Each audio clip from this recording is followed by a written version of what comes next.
மதிப்புக்குரிய செங்கோட்டை அண்ணன் அவர்கள் அவருடைய சொந்த முடிவாக எடுத்திருக்கிறார்.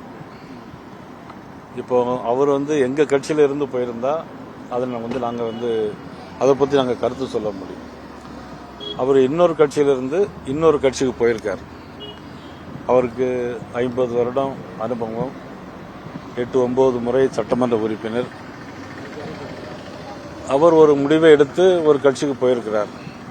அதை பற்றி நம்ம விமர்சனமோ கருத்து சொல்லவோ இருந்தால் அது சரியாக இருக்கு. குறிப்பா அவருடைய அந்த முடிவு அதிமுகவுக்கு தான் பின்னடைவு, அதனால உங்க கூட்டணிக்கும் இது பின்னடைவாகும் அப்படின்னு அரசியல் விமர்சகர்கள் பேசுறாங்க.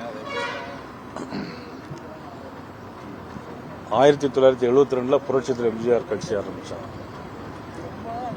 கட்சி ஆரம்பிச்சு 77 ஆட்சிக்கு வந்தார். அவரை மாதிரி யாரும் உடனடியாக ஆட்சிக்கு வந்துட முடியாது. அவருடைய மறைவுக்கு பின்னால் 3 முறை தொடர்ந்து புரட்சித் தலைவர் முதலமைச்சர். அவர் உயிரோடு இருக்கிற வரைக்கும் திமுக ஆட்சிக்கு வரவே முடியாது. இன்னும் சொல்ல போனா திமுக என்னைக்குமே மக்கள் விருப்பத்தோட வந்ததே கிடையாது. கடந்த 2021 தேர்தலில் கூட பெரும்பான்மையா வந்தது அப்படின்னா அதுக்கு பல காரணங்கள் இருக்கு. புரட்சித் தலைவர் எம்ஜிஆருடைய மறைவுக்கு பின்னாலேயும் அதிமுக ஒரு சலசலப்பு வந்துச்சு. ஜானகி அணி அப்புறம் ஜே அணின்னு 2 அணியாக பிரிந்திருந்தாங்க. பிறகு அங்க ஒன்னாக பிறகு ஆட்சிக்கு புரட்சித் தலைவர் ஆட்சிக்கு வந்தாங்க.